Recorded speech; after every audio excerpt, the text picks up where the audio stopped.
Hey guys, and over the past 8 years, there have been a lot of Mario games that have released on the Switch 1. So since the Switch 1 era is coming to a close, I wanted to rank the Switch 1 Mario games and basically see what are the best and worst Mario games. And joining me is Anton Retro, who's played a lot of the Mario games on Switch, just like me. So before we get started, I wanted to mention that I have a goal to hit 30,000 subscribers before the Switch 2 launches, so if you enjoy my content, consider subscribing, and if I hit that goal, I will give away a copy of the new Mario Kart game. So yeah, there are quite a lot of Mario games here. I am including Donkey Kong Country games as well as Wario games, since even though they aren't really traditional Mario games, they are in the Mario universe, and I just kind of want to have a big definitive Mario tier list. Like, the only thing that I'm not including is Smash, because that's really something that should be considered kind of outside of the realm of Mario.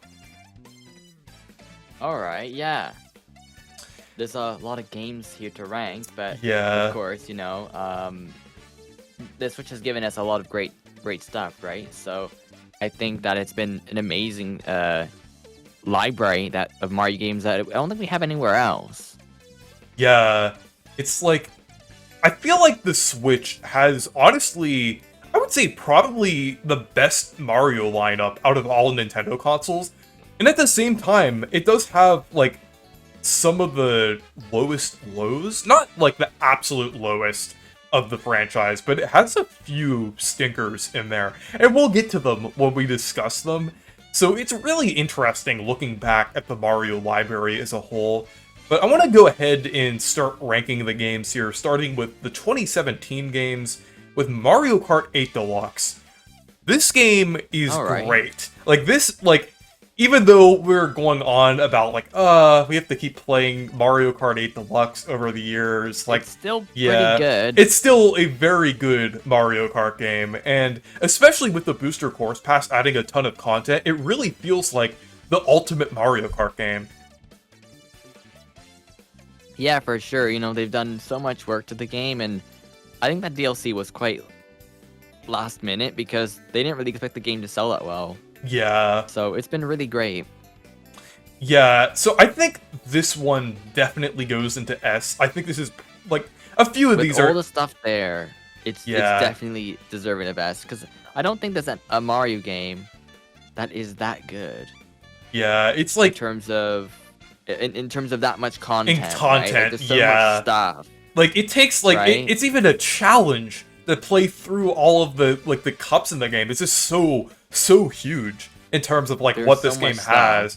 Yeah, and now that Mario Kart 9 is coming out, we don't have to worry about, like, playing this game for another decade, so we could at least look at it for how it is. It's an amazing Mario Kart game, and it's definitely... Yeah, so many characters, too, right? And you look at... That's the thing, right? You look at how the game was originally on Wii U, and it's so much better now, right? Oh, yeah. It probably would not get an S tier without the improvements made to the Switch version, like the battle mode and everything, and all the content that we've gotten. So. Yeah, if this was like the Wii U Mario Kart 8, probably like A tier, it still would have been good, but like Mario Kart 8 Deluxe just elevates it so much. But yeah, it is definitely one of the best, like, go-to multiplayer Switch games. It's the best-selling Switch game, which is kind of funny because it was originally a Wii U game, but it really is like one of the most definitive Mario games ever. So moving on, we have Mario plus Rabbids Kingdom Battle, and I think this one is pretty good. I would say it's like, okay, this might be a little bit of a hot take, but I think it's a tiny bit overrated. I would say, like, I mean, yeah, it's a great game. I would definitely say it's at least an 8 out of 10. But I think it is a little bit, like, overhyped, especially since Sparks of Hope. I feel like it clears it in, like, a lot of different ways. Sparks of Hope is really, like, the perfect sequel to Kingdom Battle. And Kingdom Battle has a lot of really good aspects that I like. Like, I think the idea of it is really cool, like, with Mario crossing over with the Rabbids and having, like, kind of like a strategy type battle system, like tactical RPG almost. It's like kind of like XCOM, I think it's a really cool idea. It kind of is like the first kind of glimpse of the Mario franchise breaking out of like its generic era. This was like the first. I know some people say that it has like generic locales, but honestly, I kind of disagree. It has like a lot of like really creative looking areas, and like I think it looks pretty unique. I would say it is a fairly creative Mario game. I'd say that. I say that too. And it was developed by a studio that never made a Mario game before, right? So yeah, pretty impressive. Yeah, I really like how Western studios handle Mario sometimes. We'll talk about it in a little bit, like with Luigi's Mansion 3 and other things, but I think like Mario plus Rabbids, I think was handled really well. And I would say, well, I do think it didn't age quite as well as Sparks of Hope. I still think B tier is pretty good for it. I think it kind of belongs in B tier. Yeah, I think, you know, I didn't do that well in that game in terms of getting that far into it, or as far as I'd like to, but from what I played, it is pretty fun, and it's a polished game, so... Yeah. So, moving on, we have Super Mario Odyssey, and this game is just absolutely incredible, like Mario Kart 8 Deluxe. I think it's held up really well over the past few years, even though we haven't gotten a big new 3D Mario game since then. I know we got Bowser's Fury, but like this is like the last like full one here. But it's incredible. I really like the capture mechanic. I really like the fact that it brought back sandbox 3D Mario, kind of like 64 and Sunshine. It adapts it really well. I like the moon hunting structure, and it's honestly been like one of my favorite games of all time ever since it released. Like it's currently my second favorite game of all time, right behind a certain other game that you probably know, but we won't talk about yet. Like, it's a very replayable game. You can play it over and over again, and because that's the thing, every time you play the game, you play it differently, right? So yeah, unless you do the exact same things over and over again, but the idea of the game is that each time you play, you can do different things, right? Yeah. So where I'd place it, honestly, I think I'll put it at the top, a little above Mario Kart 8 Deluxe. Yeah. I would put it above, yeah. Yeah. Especially since the entire thing is just super good quality, because it's Mario Kart 8, you know, the tour courses are a bit iffy. You have Wave 1, yeah, it's like...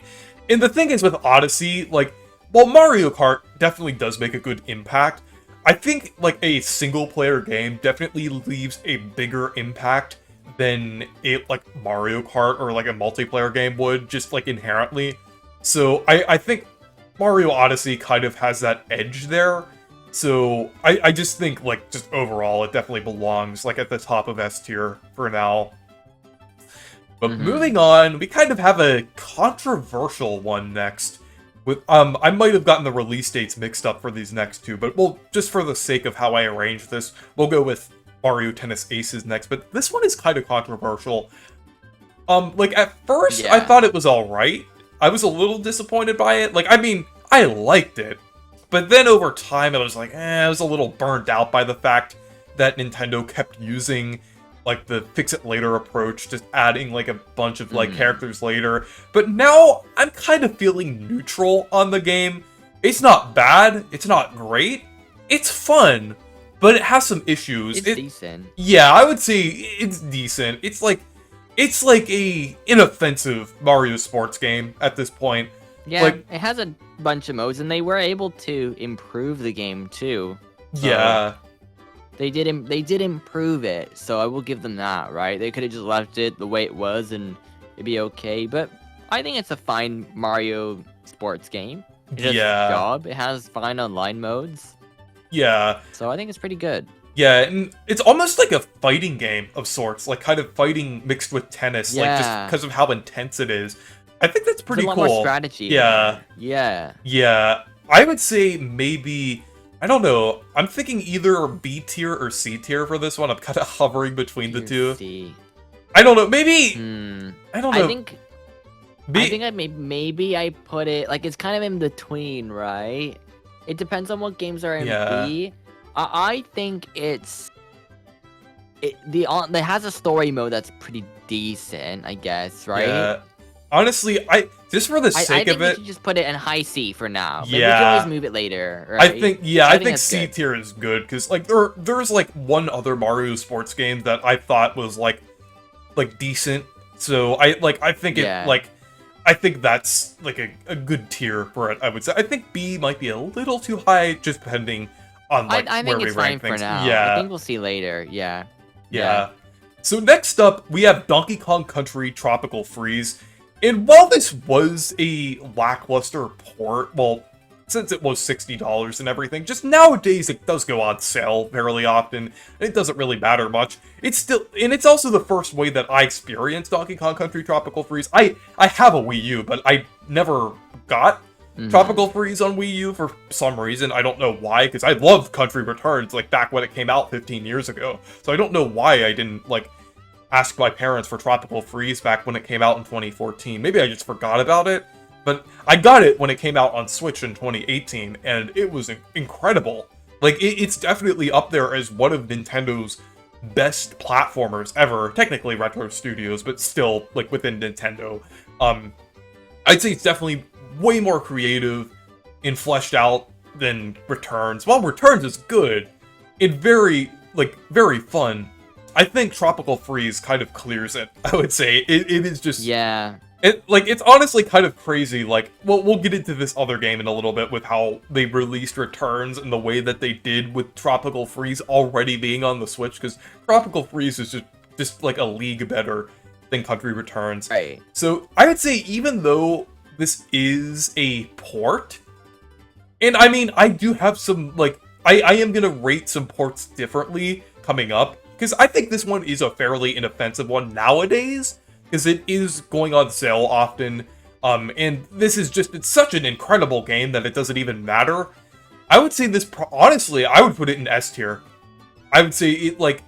Yeah, I mean, it has the funky mode, so yeah, funky mode is S tier, right? Yeah, so I'd say... It does what it needs to do, and I think it's a pretty fun game. You know, the bosses are fun. Really, it's hard to, like, try to deduct points from it because of the fact that it's a port. Meanwhile, it's just a good game, so... Yeah. But moving on, we have Captain Toad Treasure Tracker, and this is one that I actually first experienced on the Wii U, then I decided to get it on the Switch later on. I thought it was really interesting that they simultaneously released it on the 3DS at the same time. I thought that was really weird. Yeah, that was weird. But it just is like something that exists. Yeah. it just exists. Yeah, and this also adds... I like the game. It's pretty fun. It also adds DLC for some reason, which... it's good DLC, but it's weird that they did DLC in the first place. And also the Odyssey levels are really fun, too. Yeah, those are like the included stuff, extra. Yeah. So Captain Toad, just in general, it's a very good puzzle platformer. And I just think it's just a great game, and I hope it gets a sequel at some point. Yeah. And the touch screen controls and stuff, they're fine too. You know, you'd think it would be a bit awkward. I remember when the game came out thinking that the Wii U version would be superior, but not really at this point. They did a good way with the pointer controls and stuff, so I'd say that it's probably a solid, I'd say B or A. Yeah, I'd say probably A, just because of how quality I put it is. A. Yeah, it's a very high quality game. Like, I would just say, like, probably, like, A tier. I know some games will probably be ranked above it in A tier, but I still think, like, somewhere in A tier is fine. I think that's fine. Yeah. But moving on, we have another controversial game, and that is Super Mario Party. I know, when it first came out, I was like, oh, cool, Mario Party, kind of like the old ones again. But then now... Yeah, I mean, it was kind of like new, right? Yeah. It's a new one. It's classic. It's like finally not terrible. But, like... Yeah. Now that we have Superstars and Jamboree, there is no reason to go back to Super. Like, that... It kind of aged really badly, I would say. It's like... I mean, I think that the Mosaic mode is probably the coolest thing to come out of that. I think it's probably a really cool thing that they did. I remember seeing the patents for that at the time, and then they actually used it in that game. And some of the other things with the Joy-Cons are pretty interesting. But other than that, I really don't think that there's a reason to play that game when the other ones exist and do things much better. So yeah, just in general, it just doesn't have a lot of content as well. It only has 4 boards. 4! And they're tiny! Like, some of them have like less than 30 spaces. It is crazy. Like, the Kamek's Tantalizing Tower, whatever it's called, that is a tiny board. And I know they were kind of, like, making it so that you could do the partner party on it, but at the same time... Yeah, that was, like, an interesting idea, but... At the same time, they just limited the game so much by doing that. So, I just, like... everything's grid-based, too. Yeah. It looks fine, but it's not that creative. And I think the mini games are probably the best part of it. The mini games are pretty solid. You know, but another other than thing that, you're like forced to use Joy-Cons. Yeah. Too, so yeah, that was another issue with the game. And then also, like, for the first like few years, like most of this game's life cycle leading up to Superstars, the online was terrible. Like, you'd literally just play a few mini games. Oh yeah, and that's it. Like, what was even the point of that? They added online later. They added it later. They added it later, but it was like super laggy and almost unplayable. Like, yeah, I played some rounds with a few friends, and like it didn't work. I think I have some footage from that. It was really bad. I did like unplayable. I did like a live stream back around the time that came out. Like, it was so random. Yeah, that was like around the time we first were doing like collabs and like streams together too. Like with yeah. And it's funny that like all of a sudden they got the idea, oh, what if we put online in a multiplayer game? And then they did it for all the other ones and they improved it. It's so weird, but maybe that was just Nintendo testing things. But so yeah, I think I can't really put this one higher than C tier, but I don't want to put it lower than that because it's still a fine game. It's just kind of meh. It's just kind of like, I'd say it's like lower than Aces. Like it's like it's like this if you like visualize it, but like it's like I still think C tier is fine. Yeah, I think that's fine. It's decent, but you know, it's not bad or anything. Yeah. Ooh. Next up, we have New Super Mario Bros. U Deluxe. Okay, where do I even begin with this one? I know I said before, like, Donkey Kong Country Tropical Freeze, like, I was saying... That's tier. Yeah. Yep, we have to put it at the very top. Yeah.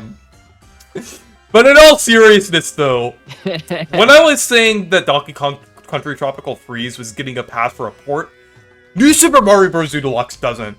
This is honestly the worst port on the Nintendo Switch, I'd say. Actually, there might be one that is, like, near almost as bad as this. But the thing is, this is actually worse than the original. When you're playing with 4 players, you have to, like, one person has to play as an easy mode character. Either Toadette or, like, Nabbit. And then also they made it to where, like, the spin is like a different, like, it's mapped differently to where you have to, like, I think it's like double tap or something like that. And you have to do like a cheat code every time you open the game to disable it. It is absolutely insane. Then there's boost mode isn't there. Boost mode isn't there either. Mode is like locked behind the button. Yeah, and you can't play. I don't think you can even play as Yellow and Blue Toad at the same time. It like both. It is a downgrade. It is a downgrade in so many ways, and it's still $60. Like on the Wii U, you could get the same bundle, and it has all the content and all of the things that were removed in New Super Mario Bros. U Deluxe, and it was $20 USD. Like it was it has Luigi U. It has Luigi U, so it's worth it. The funny thing is, I was actually mentioning the bundle that had Luigi U in it. It's crazy. It's like, I can't believe this is like one of the most egregious ports that Nintendo has released. I would say it even tops the recent one that we're gonna get into later. But Yeah. like, it is just. I honestly, I want to make a whole separate tier for this, because I think I don't think it's like that bad of a game. Yeah, that's true. It's just 2D Mario. Like, you know, to me, I remember how I got it. I got it like used, so it wasn't expensive. And for what it is, it's not bad. If you're playing single player and you want some 2D Mario fun, I think it's okay. I mean, I think it's like we have better alternatives now, right? But at the time, there wasn't really that many alternatives, so people just wanted something to play, and I think it's fine for that. So I think it's like... Here's what I'll do. Yeah. I'll put it in a tier. I put a separate tier here called The Game Isn't Bad, but It's a Poorly Handled Port. That's what I think I'll do for that. I think that kind of makes sense. Would you do that for Donkey Kong Country Tropical Freeze as well? Because it's kind of similar in the fact that it's like it didn't really add that much as well, right? It's like I don't know. Things are kind of similar in that way. The thing is, I think it's like a little different with that scenario because I don't know. It's like I'm rearranging the tier list thing here, but like I don't know. I like Tropical Freeze. I think that's just one thing where it's like they're just porting the Wii U game. There's not really any downgrades to it, and they don't really have anything actually egregious going on with it, so I just kind of wanted to rank it with any other game. But like things like to me, I just put U Deluxe probably after Super Mario Party. I think it's just as fine as that. I don't think it's worse than I don't know. I'm just like, the changes that it made were just super bizarre with the fact that it was still full price. I don't know. I just like, I kind of want to put it in that separate tier there because it's like, at least with Captain Toad in Donkey Kong Country or Tropical Freeze, like at least with those, they didn't really like change too much about it. Like at least it's like the games as they are. They didn't really have any like other strings attached, like New Super Mario Bros. U Deluxe. That's kind of why I want to put it in this separate like category here, because it's like, it was really controversial, and I think it. But it gave us Peachette though. Okay. It S tier. It's S tier then. But yeah, I just think like I kind of want to put it in a vacuum, maybe like because there's like a few. This is more like, this is kind of how I feel about the game, but the game would really be like around here if I actually ranked it. But I feel like, I think it kind of belongs in a vacuum with like a lot of the things that it does. So I think you should put it though below F then if it's in its own thing. Yeah, that's fair. That's fair. So I think that's where it should go then. Yeah, that's fine then. Yeah, that's a good compromise, I would say. So I made the face cam a little smaller just to kind of fit all the tiers in here. But we're now gonna move on to Yoshi's Crafted World, and this is a really underrated game. I really enjoyed this. I would say, in my opinion, hot take, I actually think it's better than Yoshi's Woolly World. I just think it's more interesting, like with the depth that it has. Like, because I am a sucker for 2.5D platformers. Kirby 64, Klonoa, different things like that. I really like the extra depth that it gives to like a 2D platformer, and also kind of allows for some interesting little puzzles within the levels. I just think it's really interesting, and I really like the art style as well. So I think it's a lot better than people give it credit for. Yeah, I think it's a pretty fun game. Yeah, like it seems that what they intentionally wanted to change about the game, because if you remember, in the early version of the game, it's about that flipping mechanic, but they changed it so that way it would be more about like a part of the game as like a mode. So it's more of like a 2.53 platformer, like how Kirby is, like Kirby 64. That kind of reminds me of. Yeah. And I think it's fine. I mean, sometimes I find the only problem with the game is that sometimes it can sort of just feel like you're just trying to get through levels and not really, like for me at least. Yeah. Sometimes in that game, it's like, okay, it's like next. You know. Yeah, I kind of. I'm not really super having fun. I'm like, okay, just get to the end of this level, you know. But I don't think it's a bad game. Yeah, I'd put it. I kind of Maybe, understand how you feel. B-ish. Honestly, I'd put it in B. I'd actually, but if we want to come to a compromise, then maybe put it. I think B is fine. Oh, okay. I was gonna put it in C. I said B. I said B. Okay, I was like D tier. I was gonna say like if we were gonna compromise, we'd put it in C. I said I could. I was saying like low B because I think it's like yeah, it's kind of like on par with Mario Plus Rabbids where I think it's fun. I think it's creative enough of a game. Yeah, so, I'm not sure if you just made a little mistake when if you said like D tier. I said B. I said okay, B. yeah. I guess I just misheard you there. Yeah, I was like B, and you're like, oh, honestly, I think I'll go B, and I was like, wait. Yeah, I just said, yeah. Yeah. You just said B. You just said it really quickly, so it kind of like registered with me as you saying D. But I was gonna say, oh, we could put it in C, the compromise. But yeah, I think B tier is. I think good. B's fine. Yeah. But moving on. There you go. We have Mario Maker 2. This is, I would say, is really good. I mean, yeah, I don't come back to it quite as much as I did back like I haven't around played it that often. But at the same time, I think it's an excellent game. I think it's very well designed, with how you can design things. And they added so much upon the original Mario Maker. Like I played the game so much when it came out, and with the updates, they added a lot. And I think that World Maker was such a game changer for it that could have been a feature to advertise the game, and they were just like, oh, let's just put it in after. Yeah, that's such an important feature that they added in an update for free, and that was amazing. And too bad they couldn't have kept going, but at the same time, they wanted to work on other projects, which is understandable. And the game didn't sell like crazy amount, where it's like, like if you notice with Animal Crossing and Mario Kart 8, when those games blew up, they're like, okay, we gotta put something in there as extra content, right? But for this game, it did perform okay, so they're like, okay, you just throw some extra free stuff in there, and honestly, it's pretty fun. And it's the slopes and how polished you can make the levels feel, I think is also a really good thing. It didn't feel like, oh, this is just like inferior to Nintendo. Like, Nintendo made levels in the game. Yeah. The only weird thing is that they had access to some course parts that you didn't normally have, like the stone one and the toads. That was weird.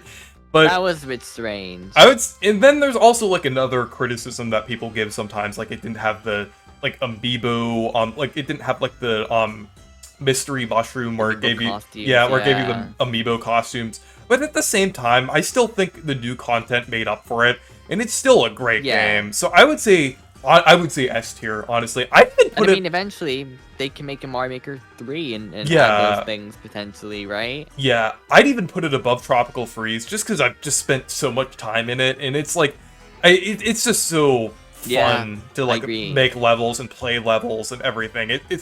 I just think like the impact of Mario Maker is definitely like pretty big. So I haven't logged on into it for probably like for a long time, so maybe I should go back to it again. Yeah, it was pretty fun. I played a little bit of it recently. I was getting footage of a video. I was playing Thoughtful the Great's recreation of Super Paper Mario, and it's pretty fun. Like, she definitely made some really cool recreations of like the levels from that game. So there's definitely a lot you could do with Mario Maker. So yeah, there's a lot of potential there. Yeah. So moving on, we have Luigi's Mansion 3, and this is another excellent game.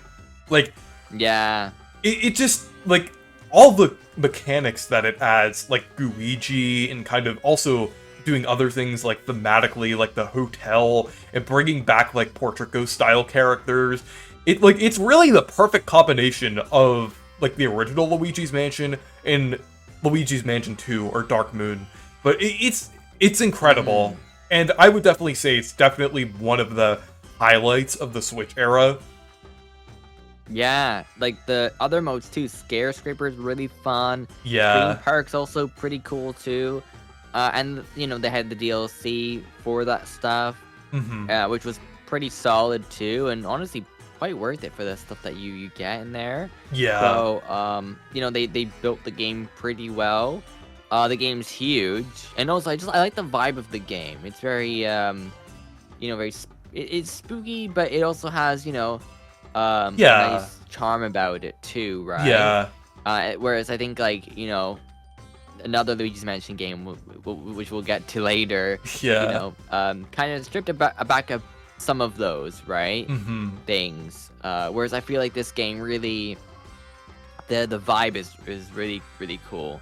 So I think it's a great game. Yeah. I mean, you've got great characters like Helen Graverly and I guess King Boo as well. Yeah, a lot of the also like the one I think his name's like Morty or something, like the film guy. He was pretty cool the film too. Guy, yeah. Yeah, that was a pretty cool part. But yeah, I'm definitely putting this in S tier. Honestly, even above Tropical Freeze. Yeah. Like that. I put it there. Yeah, that's like one of my top 3 games.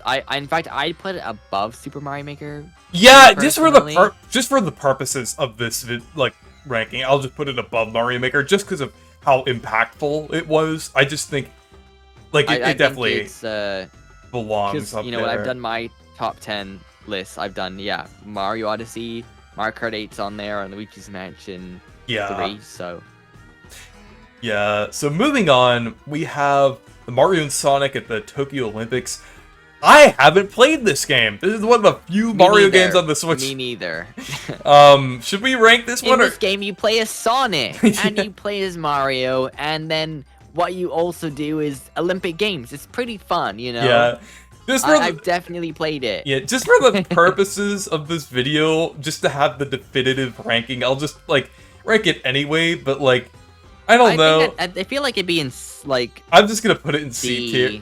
Or C. I think I'll put it in C tier. Let's put it low C, because I think D might be a little low, because it's not I haven't heard that much bad stuff about the game, so I think it's fine. So moving on, we're moving into my territory with Paper Mario: The Origami King. This is a really interesting game, a very divisive game, and I'm just gonna go ahead and say I quite like this game. I know I am known for being the big 1,000-year door. Look at my background. For my face cam, it's 1,000-year door. But at the same time, despite my problems and issues, I do have a lot of problems and issues with Origami King. I'll get into them in a little bit, but I still think Origami King is a great game regardless. It still is an 8 out of 10, I would say. It still is a very fun game. So I despite its problems, I still think it was the first Paper Mario game since Super to actually be pretty good.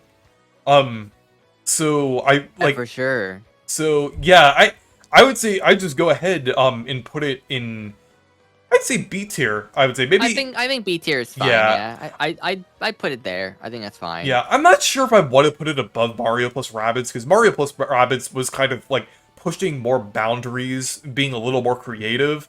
But but Paper Mario: The Origami King. I think that is the right spot. Yeah. I think, yeah. For the game. Because my problem, because the thing is with Origami King. I almost get a little frustrated sometimes, even though I enjoyed the game, because, the game was so close to being amazing. Because there's, the world design's great. The characters are fun. The music is amazing. Too. And the battle system, while it is very flawed, it has an interesting idea that they could build off of with, 1,000-year door style mechanics and things. But the thing is, it is just so close. It's, this close. I know that's hard to see with my base cam here. It's this close to being an amazing game. It's just held back by It's held back by the fact that they can't use that many original designs. They have to be 3D. They can't have the paper characters have original designs. They can't have any toads with unique names. They have these really weird arbitrary roles that just don't make any sense. And they also, the battle system, while I was saying it was a cool idea, in execution, it's alright. It's okay. I know some people absolutely hate it, but I didn't hate it. It's also another thing that it didn't have EXP. That was a flaw, in my opinion. As much as people want to say that coins could be used for upgrades, I really think EXP belonged in this game, because... I mean... they gave you so much coins in that game. Yeah. So much that they're just gonna stay there forever in that save file. It's like New Super Mario Bros. 2. Yeah, they just give you so much, and it's not like there's much use for them. And like, oh, but you can buy power-ups. Like, you don't really even need them. You don't really even need these power-ups and stuff because the game's so easy anyways, right? And they just make it even easier, right? Whereas Thousand Year Door, like the economy system works well because, you know, the stuff's priced properly, like to get badges and other power-ups and stuff. That, you know, and the game also doesn't shower you with so much coins. Where you just can buy anything you want. Then it kind of removes like the fact of, oh, what should I buy? What should I use this limited amount of money for? It just, you know, you can buy anything you want. So I think the game is fun. You know, I do like the areas. I think the areas are nice. I like the story. The characters are pretty fine. I mean, the story, I think it's less about the overall story and more about the moment, kind of chapter, right? The moment scenarios, Those are what they do pretty well, and I think all the Paper Mario games, except for maybe one or two of them.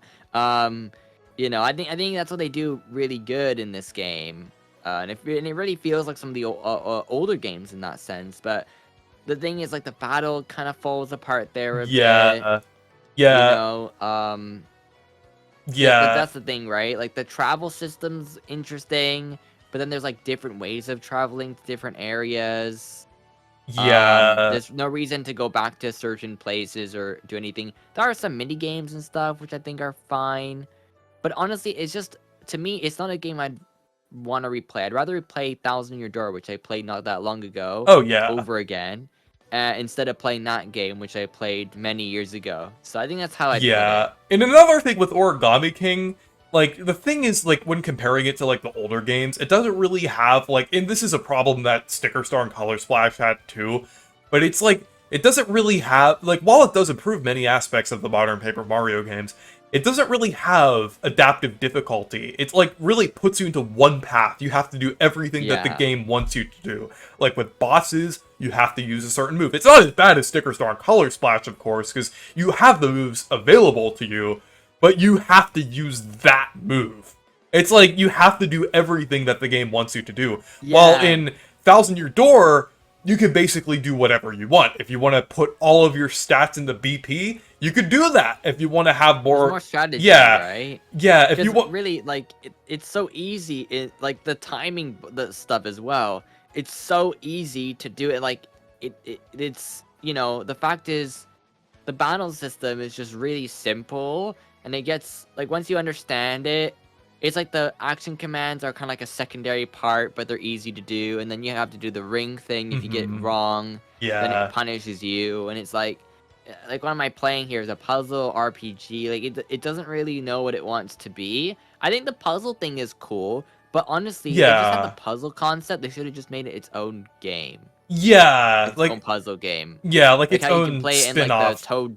In the Toad, like, dojo thing, you can actually play just the puzzle, like, the concept of, like, I guess maybe what they came up with. It's like the training mini game of how to do it. Like, they should have just done that as another puzzle game instead. They're like, let's just put this into Paper Mario, right? Yeah. That well.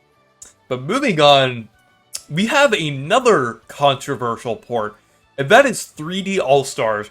I'm just gonna go ahead and put this into this category, because, like, I mean, while the games included in it are amazing, the way they released it is very much not amazing. I do not like the practice of the fact that they only had it available for a limited time. And also, I think that's really what it is. If it was still available today, I'd honestly put it probably in I'd probably put it in low B. I think I'd put it in low B just because the games are pretty solid. And yeah, I know they're not like full 60 frames per second for 64 and Sunshine, but it's not a bad collection. I just think that, like, why have it removed? At least, you know, to me, the weirdest thing is that the eShop, it just should have kept it available. Be like, okay, the physical version is limited time, but maybe they should just have the eShop one available all the time. Because, you know, it's free money. Like, they just said, we're not interested in that. But, I mean, the game sold 9 million copies. It was a success, so. Yeah. And another controversial thing, this isn't really controversial because of the game itself, but more with how it was handled, but it was considered a good game, but we can't play it anymore. I have played it though. And that is Super Mario Bros. 35. It was fun while it lasted. Yeah, it was fun with the celebration that Nintendo wanted us to have. They have to get rid of everything that they consider a celebration for some reason. Maybe the Super Mario Brothers 35 was the friends we made along the way. Yeah, still thinking like you. I'm still thinking about this game, but I'm just wondering if it even existed, or if it was just some kind of like psyop thing that we just downloaded on our Switch and we just never actually existed. It was just like some playtest. It was just some it was just some fever dream that we had. We just booted up a game called Mario 35. And it just, like, transported us to another world where there was, like, some kind of interesting multiplayer competitive Super Mario Bros. Game. But we don't know. It just never existed. It never... One thing I do want to ask you, though, is do you think this game will come back this year, in 2025, as Super Mario Bros. 40? Do you think they'll do that? I hope. That's the only thing I'll say. I'm not going to say it's likely or I think it's going to happen, because... knowing Nintendo, they probably won't, but I hope it will happen. Cause like, I mean, so they're gonna make like Mario's Puzzle Block Party, and it's gonna be like a new game that they add. Like, yeah, they'll be like, hey guys, here's a new game. Yeah, but as it stands, with like jokes aside about Mario 35. I'm not sure where to rank this. I'm thinking either like B or high C tier. I'm like, cause it's good, but it is a fairly small, compact experience.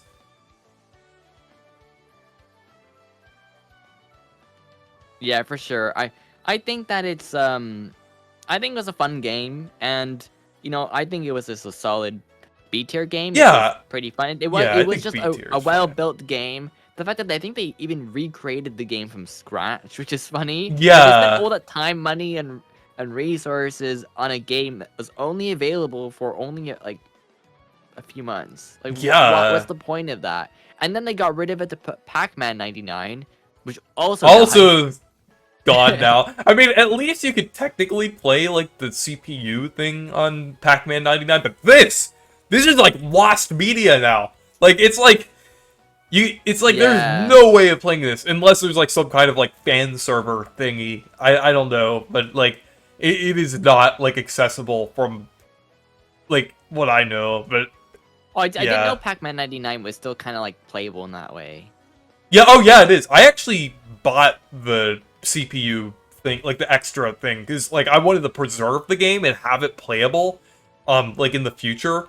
So I just did that. So I technically have a preserved version of Pac-Man 99 now, which is nice. Like, even though the online servers went down, like at least you could play it in that way.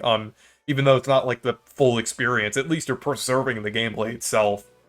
That's what they should have done for Mario 35 if they ever did intend to like do anything more with that. But they probably didn't even bother because they're like, it's only gonna be around for a few months, so we're not really gonna. Everyone will forget about it. Yeah. So moving on, we have Mario Kart Live Home Circuit. This one is interesting. Because, like, this is technically a game, but it's really more of a toy than a game. But I actually have it, and it's pretty fun. I don't have it. It's a fun novelty, I would say. It's, like, nothing special. I'm not going to put it anything above C tier. But it's still fun. It's a cool idea. And it was handled pretty well. I would say it's executed pretty well. The camera is fairly low quality, but it looks fine for the most part. But I would say it's a cool idea. I liked it. And sometimes I pull it out like GoPro, right? Yeah. But it is a cool idea, and I hope they do something weird and interesting like this again in the future. And I like it. It is a cool, like, out of left field idea that Nintendo like kind of does sometimes that like is actually kind of fun.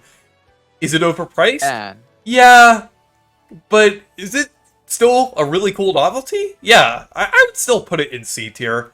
Maybe honestly, maybe even above the, like, Olympic Games, because, like, I don't even have, like, any thoughts on that one. Like, this is kind Yeah. of fun. I wouldn't put it above, like, any of the others in C tier, but it's a fun little novelty, I would say. I think it was a really interesting concept, and they did it for the Mario 35th anniversary. Pretty cool, right? Yeah. But moving on, we have another pretty interesting one here, and I would say this is probably one of the best, like, ports that we've gotten. And probably the best thing to come out of that 35th anniversary Oh, celebration. yeah. Yeah, that is Super Mario 3D World plus Bowser's Fury. This is such a great game. Like, not only does it include the definitive version of 3D World that has online co-op, there are barely any first-party Nintendo games that have online co-op. Like, why haven't they done that? Like, for, like, Mario Wonder or, like, Kirby. But they have it in 3D World, which is great. Like, that is, like, I mean, if any game would have it, it would be 3D World. And it's good that it's in 3D World. That was perfect to have it, because that was still during the middle of the pandemic when it released. So, I think... Yeah. And I actually played online with friends quite a lot in 3D World. That's a fun game to, like, play sometimes during streams. I played with it quite a lot with, like, the beach, and I'm sure I played with it, like, quite a few times with you as well. So it's like, yeah, for sure. It is definitely, like, even looking at just the 3D World part of it, they, like, that online aspect of it makes it the definitive version, hands down. And on top of that, like, it runs better than it did on the Wii U. You also have, like, little tweaks, like being able to ground pound into pipes, like Odyssey. There's so many little things. They just made it so much better. And then, with the Bowser's Fury part, Bowser's Fury is a amazing idea. Like, it's like almost like an open world-esque Mario game. I've like replayed it several times, and I'd like to go back to it to this day. I actually like played like a little bit of it for like gameplay for certain videos. It's still a very fun game it's to pretty play. replayable too. Yeah, right? It's short. It's shorter than most the most Mario games, right? So yeah, it's a pretty solid time, and overall, it's the last 3D Mario game that we've really had. yeah. It's crazy to think about that. And it also like perfectly combines the sandbox Mario and like 3D World style Mario, where it's not like super linear, but it's like it has the power-ups from 3D World, which is nice. Like kind of acting like 2D Mario games, but it has like the Odyssey slash like 64 and Sunshine style structure in like a big open world area. It is like the perfect combination, and it works so well. Like, I want to see more 3D Mario games like for this. The new Mario game, right? Yeah. I would assume that was probably their test, right? Mm-hmm. To see maybe like this is how the future of 3D Mario gameplay will be. And I mean, considering it's been such a long time since we've had the last 3D Mario like main title, we're probably in store for something really cool that will take inspiration from that. But this is absolutely S tier. I personally want to put it above Luigi's Mansion 3, but if you disagree, that's completely okay. I'm gonna say it's up to you. It's up to you. Okay. Like, we could put it below or above. I mean, I want to put it above very, very good. Because of that's fine. Because of the package and with how cool Bowser's Fury is. I just think, like, just the complete package. But honestly, they're pretty much tied. I would say they're pretty much interchangeable, yeah. So yeah. Moving on, a huge tone shift from 3D World plus Bowser's Fury. Mario Golf Super Rush. Hot take. I like this game.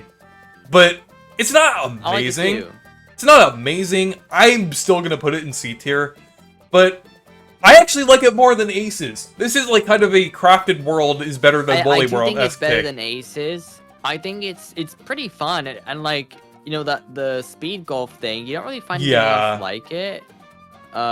It's got a story mode as well. It's got quite a few courses. They added DLC. I know it's free update, finish the game later. Yeah. I know they did that. But at least they had New Donk City. That was pretty neat. Yeah. They actually did add stuff to the game. Yeah, that stuff should have been there at launch.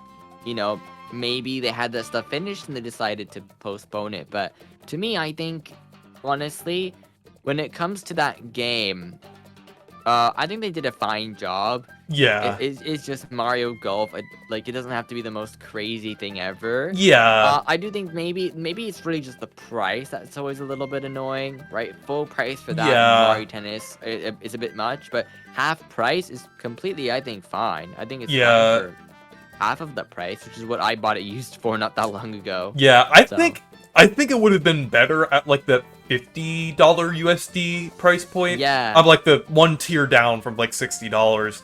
To me, like a game like Clubhouse Games, it has so much value, and it's so good. And that game, really, you get 50 games in that. Yeah. Yeah, some of them are not that big, but when you think about it, right, something like Mario Golf, Mario Tennis doesn't really have as much as something like that, right? So yeah. I think the prices for those games could be significantly lower. Oh yeah, like with Super Rush, like the one problem that I had with the game is like the roster, like characters being added like after launch, because I think all the characters that were added after launch should have been there from the start, like Ninja and Koopa. Like, why weren't those from the start? Like that is just weird. If they want to do like extra characters after launch, it should be interesting ones, like Cappy, Chino, Portman Spike. Characters like that, like weird, interesting characters should be the ones that are added like later. Yeah. Like the standard Koopa Troopa, Wiggler, those should be at launch. Ninja maybe could be like an update one. I could see that, but like most of them that are added after they really seem like base game characters. And also another thing with Mario Golf Super Rush that I like is the variety. There's like a lot of different modes here, I would say. Like you were mentioning, like speed golf, there's like also the stadium thing as well. It's really fun, and I think there's a lot of variety here.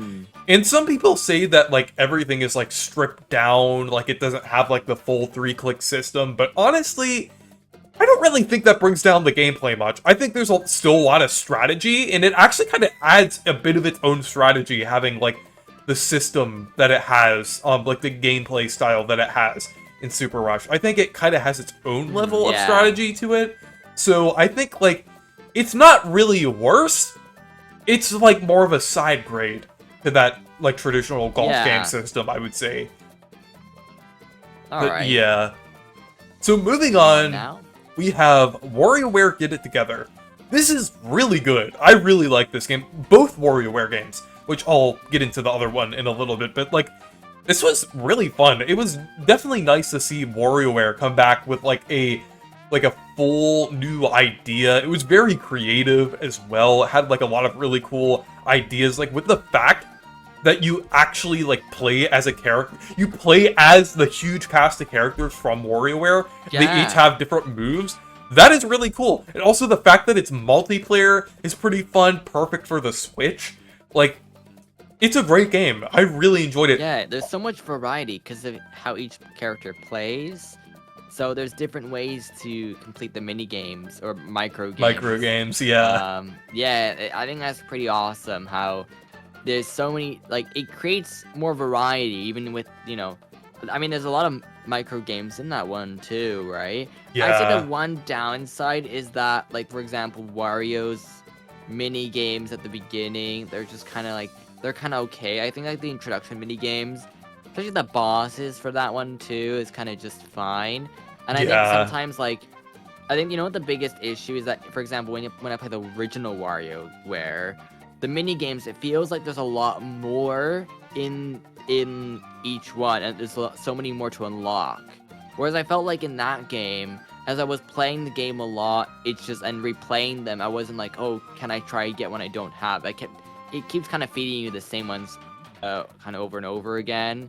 Whereas I feel like there's not as much variety, you get kind of bored with that game. Whereas I feel like with the GBA game, it's a little bit more variety.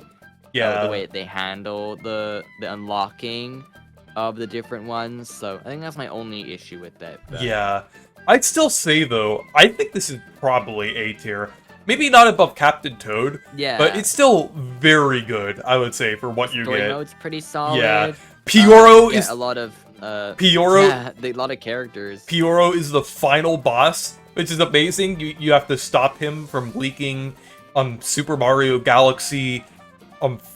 The X... but they skipped 3, because Pioro thinks Nintendo is skipping 3. The expedition, the find, like Kirsty, the sticker. I don't know, like that. You have to stop him from leaking that. But yeah, and I mean, there's like a post game too, which I think is pretty awesome. Yeah. Right?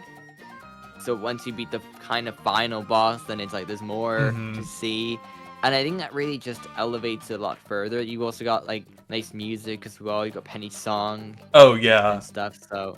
That's always really nice job that they did with that. So I think it's pretty solid. Yeah. So moving on, we have Mario Party Superstars. This is like the full return to form for Mario Party, where Super Mario Party was kind of like a step in the right direction, like halfway there. Superstars is like the full realization of that, and it is really good. The only issue I have with it is the fact that it only has 5 boards. That is basically it. And also the characters, there's not that many characters as well. But other than that, board gameplay, amazing. It's basically a modernized version of Mario Party 2 and 3, which is incredible. Like, it has boards from, like, the N64 games, which, like, fully remade, like, with the music for them is incredible. Like, 100 mini games. Like, it is a great package. And I would definitely, and also the first one that actually have good online. So I would say this one is definitely A tier. It works really well. And, not only that, it's like I never had much of an issue with that one in terms of disconnecting too much. It's pretty solid. The mini games are great, and they picked one of the best courses to play through. One of the best boards. Woody Woods. So yeah, and the music too, you can pick between the old and the new style. I think that's awesome as well. Yeah, this was definitely an indication that Mario Party was becoming good again. This was like the first Mario Party I could definitively, well, I liked Star Rush. Star Rush was a fun thing on its own, but like a full Mario Party the top 100. Like true good Mario Party game. The first time since DS8, I would say this. Like, it was pretty much this is a Mario Party game. Yeah. Yeah, it was just Mario Party the top 100, but good. Yeah.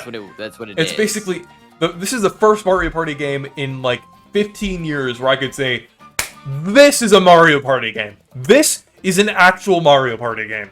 Like, it definitely set a good example for the series going forward, and that we now know this is the direction of the series, which is great.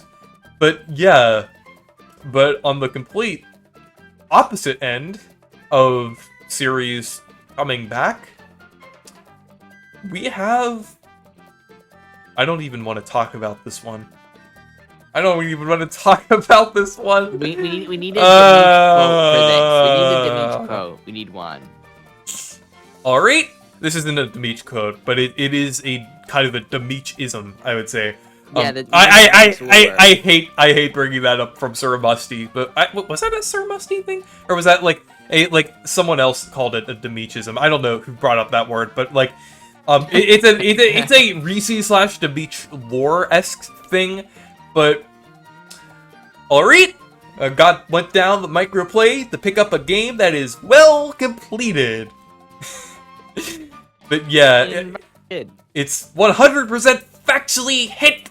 But yeah, Mario Strikers Battle League.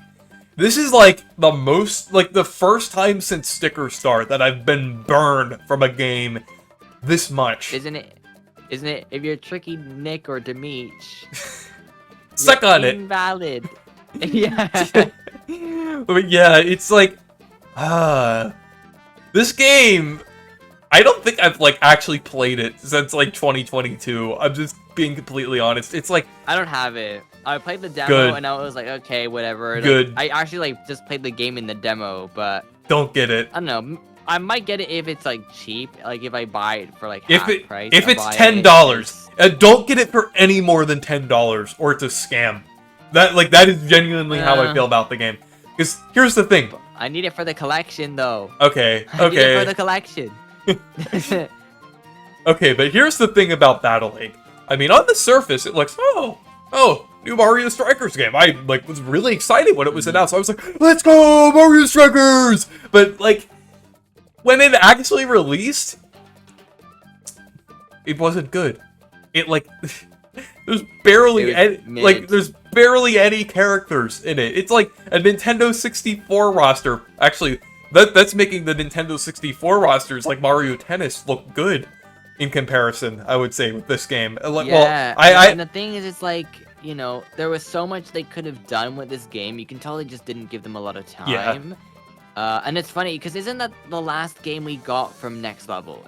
Isn't that the last one? Oh, yeah, it was. We haven't gotten anything since then. Now. Yeah. But another thing... Like, they could have given them so much more time. Yeah. Another thing is, there is only one stadium. I mean, yeah, you see the different themes, but those do not matter at all. There is one stadium as far as like the actual layout goes, because everything is purely cosmetic. Like I mean, it's cool. They look cool. I mean, that is like the one and single... like they merge, right? Like, yeah, the two halves. It looks really cool. Like I won't deny that. Like this game, from a visual perspective, it looks great. Like the animations look great. Yeah, they kept the style there, right? Yeah, but superficial appearances could only go so far. And that, it's like, you know, with the cutscenes and trying to make things look cool, and then the game's just kind of... Yeah. Like, the thing is, it works, it's a functional game, but there's just not much to do after you play it a little bit, right? Yeah. There's no story mode. Like, the least they could have done was a story mode, and Mario Golf and Aces had that, right? Like, they both had that, so why couldn't they have done the same thing? Yeah, and it's like... Another thing is that, like, it's like the gameplay, while it's good, it is like Mario Strikers gameplay. It's not really anything special compared to Charged. Like, it's like, there's less... Yeah, like, the Wii game is just better. Like, that's what I don't understand. When an older game is superior and probably was developed in less time, and with maybe less of a budget as well, right? Like, think about it. And it turns out worse. It's kind of weird, right? Yeah. So. Yeah. And like Battle League, like what I was gonna say about the gameplay is that there's like less items. And I mean, yeah, the gameplay is good. I'm not gonna say it's bad or anything, but like, if there's not much variety, then what's the point? You're basically like every few like sure you could customize stats and things, but like after you play this game for like an hour.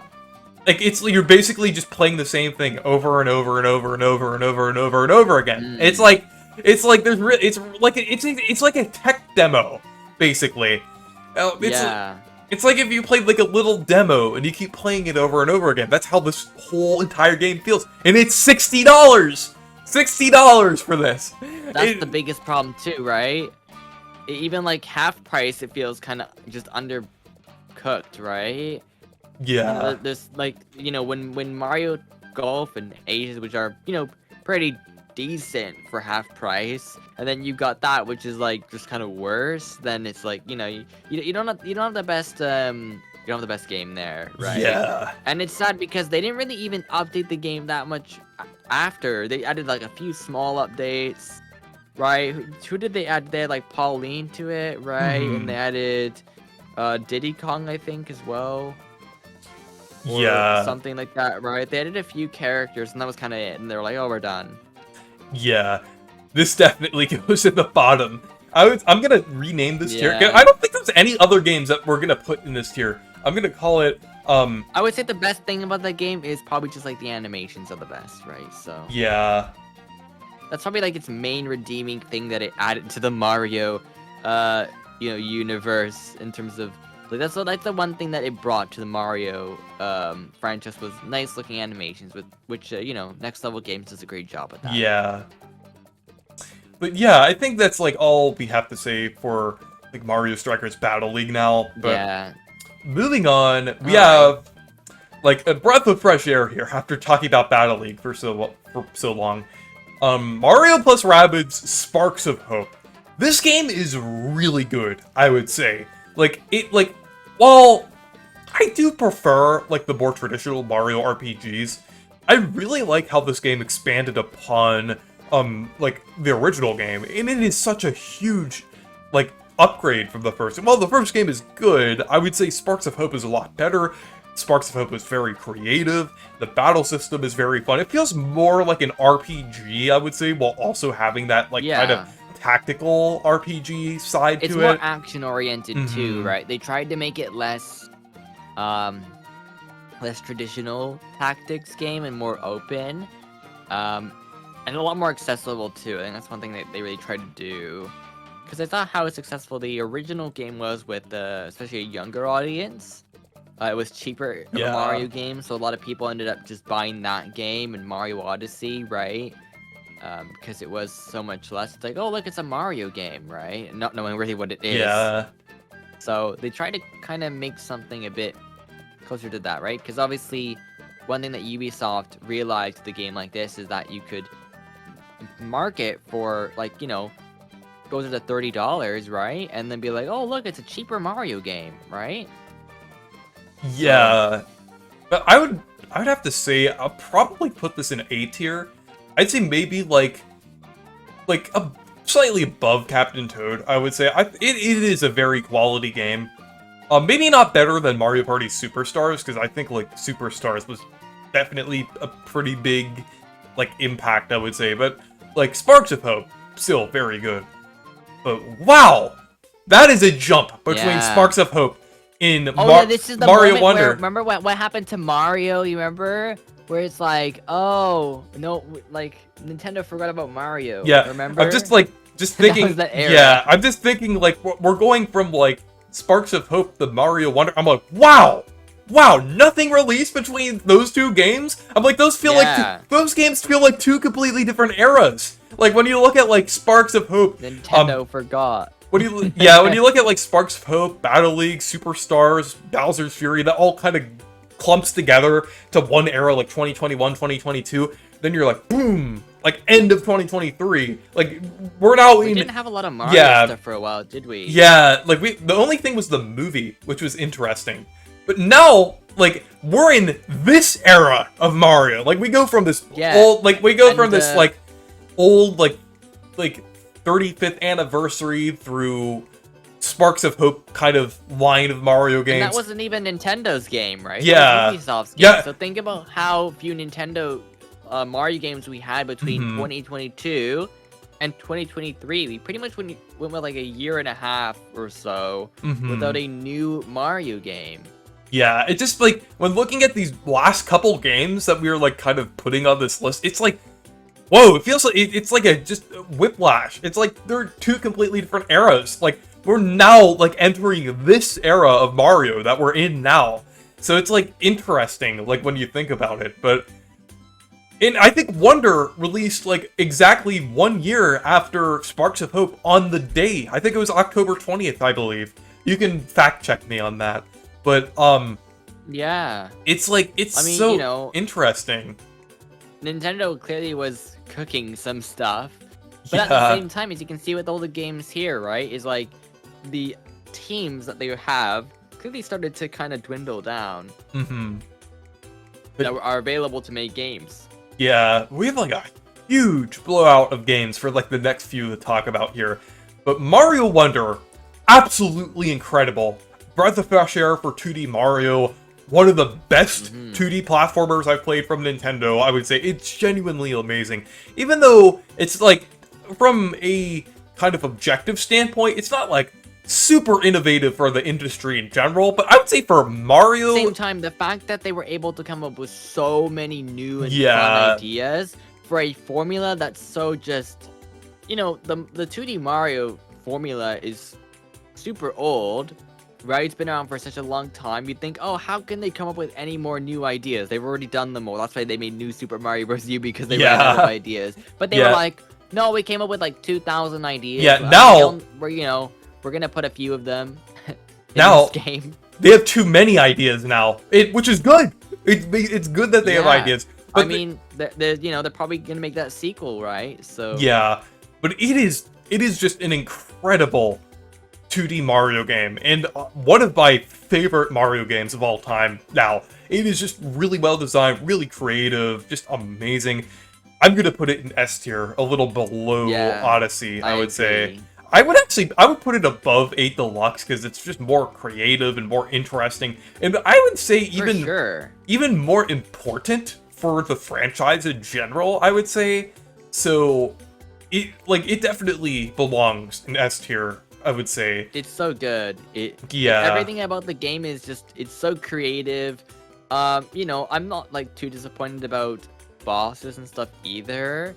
Yeah, they could have done them. I think that's the big problem with the game. If the bosses were better, maybe it'd be even better. But at the same time, like, it's not like you need to have the bosses to make the game fun. Because sometimes, like, I just like to play levels. I don't really like to play boss battles all the time. So it's not a boss rush game or anything like that. So I think, honestly, it's fine for the way it is. And it's just pretty awesome. And the online stuff is pretty cool, too. Yeah. So moving on, we have another very underrated game. And this is WarioWare Move It. I really enjoyed this game. I think it was me too. It definitely didn't deserve to be kind of like completely forgotten. Like, cause Nintendo really pushed this one under the rug. Like it's like it never existed. It's like they just like put it like randomly in a direct. It got the color splash treatment with its announcement. I mean, I guess that's fine for WarioWare, but like it got sandwiched in between like Mario RPG and Super Mario Bros. Wonder. Well, I mean, both in terms of the direct and the release dates. I don't hear anyone talking about this game, but it's great. I would argue that it's equally as good as Get It Together. Honestly, I would even say it's a little better than Get It Together because I think its gimmick works. It makes it a little more distinct, I would say. Like that's what the WarioWare I thought that they were gonna make first, right? Yeah. Everyone thought that they were gonna make Wario switched, or WarioWare switch it up. Like I remember like the concept ideas, and I mean this series was kind of dead for a while too, right? It wasn't until WarioWare Gold that they really brought it back, and then took them some time, but eventually, they brought the series back on Switch, and we got 2 of them that are pretty different enough. Yeah. And use the controllers in different ways, right? And it's pretty fun. There's a bunch of modes in this one. The cutscenes are great. And overall, it's just pretty awesome. And it uses the Joy-Cons in some very strange ways. And the most important, you have to hang it hang it right from that the game. The most important thing, actually, 2 most important things about this game. 1, it brings back Cractus from Wario Land 4, the game we've been playing lately because it's on NSO now. But 2, Paper Mario micro game, finally. Even though it's Origami King, still really cool. But it's pretty awesome. That it's just a pretty solid game. Right? Yeah, for those 2 reasons that I mentioned alone, it's going in A tier. No, I'm just kidding. It's a pretty good game. So, but yeah, it definitely belongs in A tier, I would say. I'd put it's either equal to Get It Together or even a little better, because I don't know, it feels more like a traditional... I think it's on the same, right? Yeah, it feels more like a traditional WarioWare game than Get It Together, but and also just they're cheaper games too, which is always nice. Yeah. Like, I remember when Nintendo's like, oh, how would you feel if a WarioWare game was priced at this? Remember that? Oh, yeah. Yeah. Actually, I think that was for Get It Together originally, unless that's what you meant. Yeah. But that's how it got kind of leaked before it got announced. Yeah. I wanted to make one change here. I think Tropical Freeze, I'm going to put that in A tier just because it's like a port. And I think S tier is getting a little crowded because I wanted to make room for a couple things in S tier. We need some room for it, right? We need some room. So moving on, we have Super Mario RPG. This is an incredible remake, and this marks the start of the Mario RPG Renaissance. And it was just really cool seeing them bring back like all these really wacky, interesting designs. They didn't make it generic at all. Like how I know the Mario and Luigi remakes, sometimes people exaggerate how generic they made, but they really just changed like a few designs. But the Super Mario RPG remake, it's like completely intact. And seeing all these weird... Everything is there, like, they didn't change things. Seeing all these weird, wacky character designs are really cool to see in HD, as well as, like, of course, like, the fan favorites, like, Gino and Mallow, and they translated, like, all the character designs, like, kind of exactly the same, and they modernized a few things here and there to keep the designs kind of a little bit more closer than what we have today. But everything else is there. It's not like, oh, we're gonna change this character to be this other type of generic Mario character. They kept everything the same. The art style, it looks kind of like pre-rendered almost, but like, you know, it's so. But actually well rendered. Like, you know. Instead of like the pre-rendered stuff, right? They took that and they made them really, really nice. And you know, the art style looks faithful. The music's so good since Yoko Shimomura did them all again, right? So that was really great. Oh yeah. So I am definitely going to put this in S tier, I would say, just like for its importance. Would you put it above Mario Maker, or do you think it's good just like right here? I'd say it's good there, because I mean, it is a remake of a game, and it's not the longest game ever. But it is a very well-made remake. And to me, like that's the quality that they've shown us that they could do, and how they could take a game and still make it look like, you know, classic and nostalgic, but also make it look modern too, right? Yeah. So, moving on, we have another remake that's going to be a trend. There are a lot of remakes here. Mario vs. Donkey Kong. Okay. There was another... It's boring! It's boring. It's a puzzle game. Yeah. You have to get to the end. It's boring. It's too hard. I need an easy mode.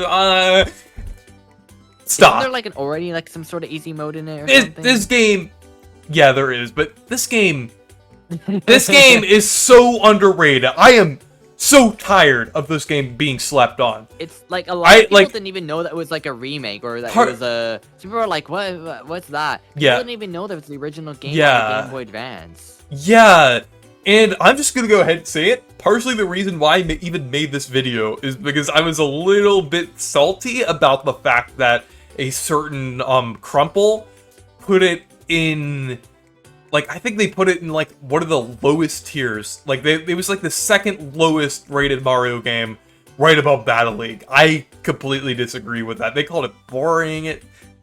Come on, like this is like it's a sequel to DK94, one of the most well-regarded like Game Boy games, and it's really fun. It's challenging. It's just, like, really fun. Like, I mean, sure, the art stuff... I wouldn't say it's as good as, like... I find that the Game Boy game better, but... Yeah, the art style is, like, you know... It's fine, right? Yeah, I think it does the job. But, like, I really think, honestly, I would put this in A tier. It is a very solid puzzle platformer. I'd put it maybe... Yeah, they added more to it, too, right? They added new worlds as well, new themes. I'd honestly... some new mechanics in there. Like, I feel like the one thing that it's really missing that they could have done is, like, a level thing where you can make your own level. Oh, yeah, absolutely. Some sort of thing.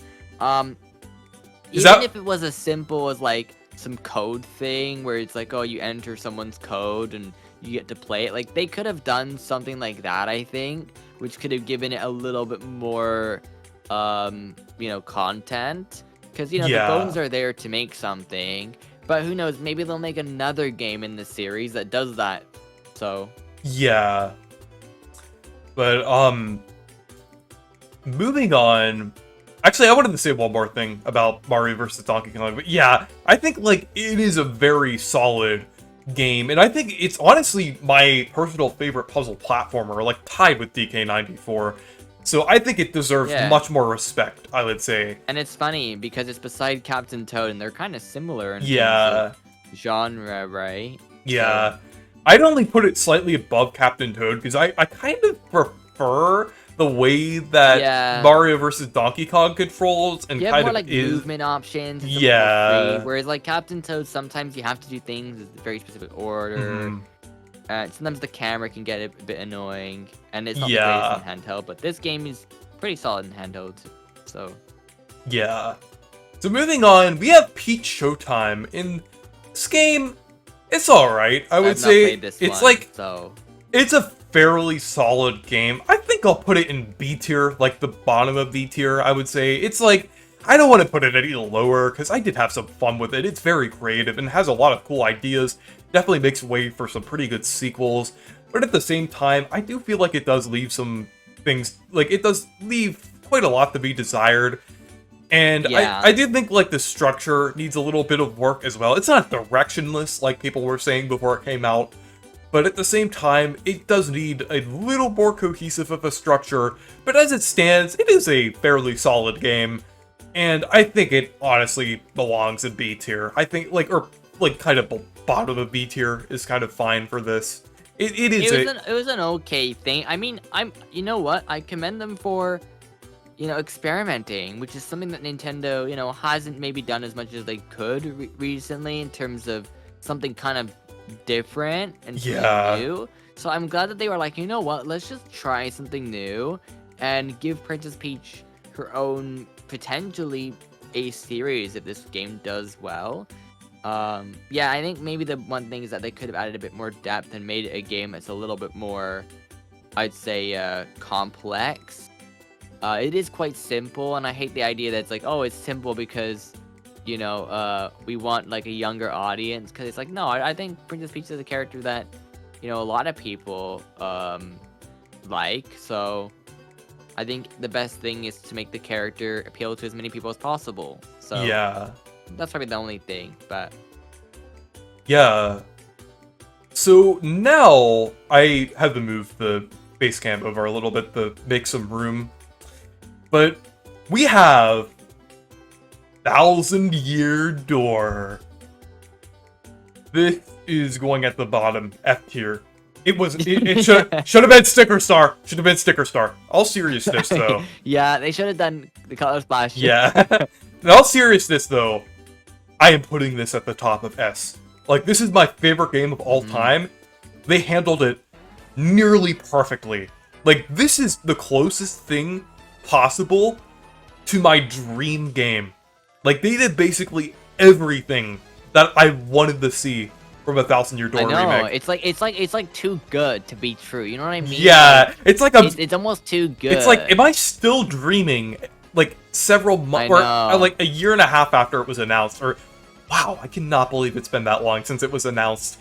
But I know that is actually crazy. That the wait was like forever. The wait. Yeah, that is almost as crazy as this remake existing. The fact that it was announced almost a year and a half ago, but like, it's incredible. Like, they brought back the original character designs, like the Goombas, Koopas, Boos, like. They're all like the. They didn't try to adapt. Yeah, it looked like in the concept that they were gonna try and go towards that, but then they quickly changed their minds. For whatever reason, to make it go back to that style instead. Well, actually, it only seemed like they were doing that with the outlines, like the white outlines. They did have the original designs, but they just kind of stuck an outline, like a white outline over them. Mario seemed to be the only one that they directly ripped the sprite from Origami King.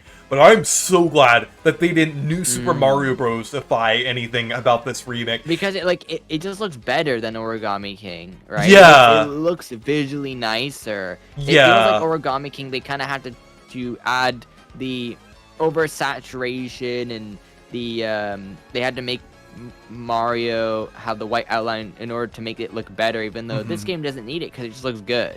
You know why it looks so much better? It's because the sprites are actually not like one single. You know how Origami King, it's like one single sprite that like loops between like different frames.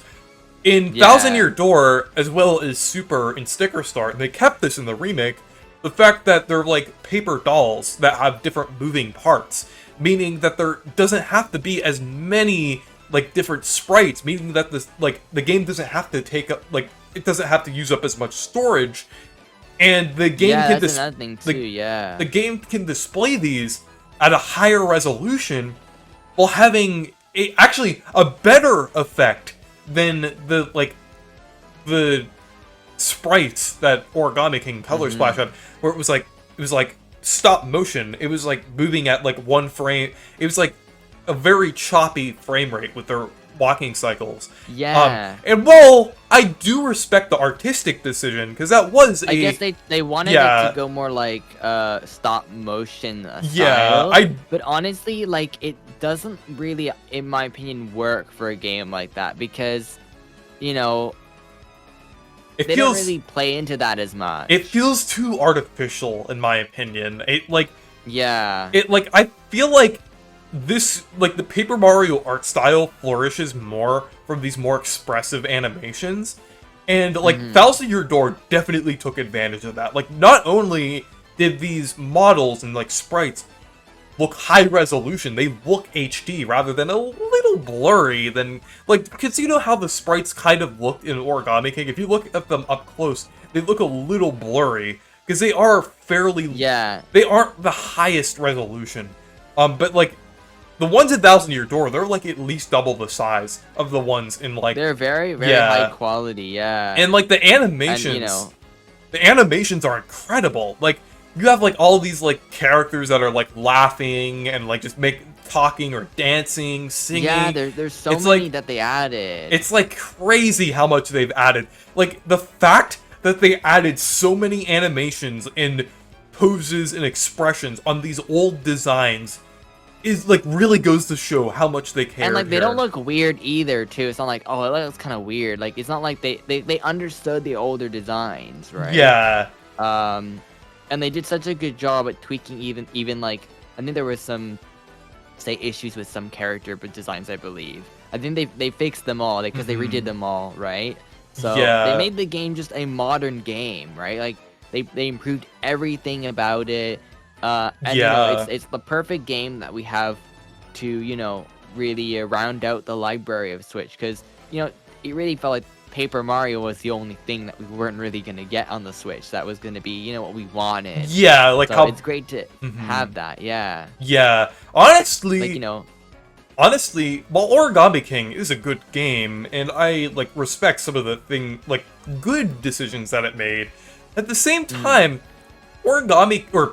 the Thousand Year Door remake feels more like the Switch's true Paper Mario game. It feels like the Switch, even though it's a remake, ironically, it's a GameCube game, but it feels more true to what the Switch era has been doing with the Mario franchise, bringing it back to its roots while kind of introducing something new. While in the case of the Thousand Year Door remake, it introduced kind of like the more expressive, papery art style into Thousand Year Door, kind of revitalizing it a lot in the way.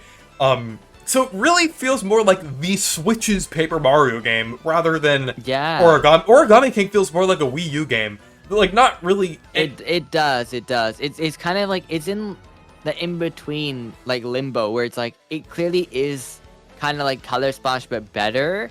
But it's also, it feels like a game they didn't really know what to do with. And that they probably started developing right after Color Splash, and they were like, okay, we're gonna just release it, and, you know, even though maybe people won't like it as much, and yeah, it sold pretty well, it sold okay, but you know, they're probably gonna do the same thing like they did with Mario Party, right, where they released Superstars, Superstars, and then, you know, which is a remake or redo of a collection, right, and then they're probably gonna do the same thing with how they did Jamboree and do a new Paper Mario game like that, right? Yeah. Yeah, the future is definitely looking bright for Paper Mario. Like, I'm just really excited. I've said basically everything there is to say about this, like, remake, aside from, like, maybe, like, some challenges that I'm planning on doing sometime soon in the future. Pre-Hooktail Pit, perhaps, in March. But yeah, it's Yeah. this is like I'm definitely gonna be playing this remake over and over again, quite a lot because it is my favorite game of all time. I don't even need to say that. Everybody already knows. If my Discord background is any indication, but yeah, it's like it's the closest thing we have to the perfect game in my opinion. But yeah, just moving on. All right. We have a very different one, and that is Luigi's Mansion 2 HD. I don't hate this one, honestly. The Meech kind of feels a similar way. It's like, the thing is, it doesn't do anything egregiously bad, like any of the, like, New Super Mario Bros. U Deluxe or Super Mario 3D All-Stars. Like, it's but fine, do you think I guess. It's kind of like U Deluxe. Well, I guess because it doesn't really do anything like. It doesn't remove anything. It doesn't like change it for the worse or make it. Yeah. Weird. It's just kind of okay. Like, I mean, to me, I would say like it's pretty. Like to be honest, I think it's pretty close to Deluxe, except that it like does something slightly better. Like I'm not saying it's a bad game, and you know I bought it, and it's it's a fine game. It's a pretty decent game. And I don't think the price is like a bad thing. Yeah. But that's the thing, it just doesn't really do much to add anything except for, like, even the visuals don't look that much better in terms of, I mean, like, they look better, but they could have done more work to make them look even nicer. You can tell that, Nintendo is just like, okay, Tantalus, you make this, we need a game for June. Yeah. Do you think I think it's fine. As a game, I would definitely put it in, like A or B tier, but, like, should I put it in the poorly handled? Well, it's not a poorly handled port like these other two. So I don't know. I would say it's like an okay port. I don't know. Like it's an own kind of thing too. Yeah, I think maybe B tier. B tier's fine. I'll put it above Peach Showtime because I don't know. I think they're about equal. So yeah, I think this is fine for this one, but yeah. Moving on, we have Super Mario Party Jamboree.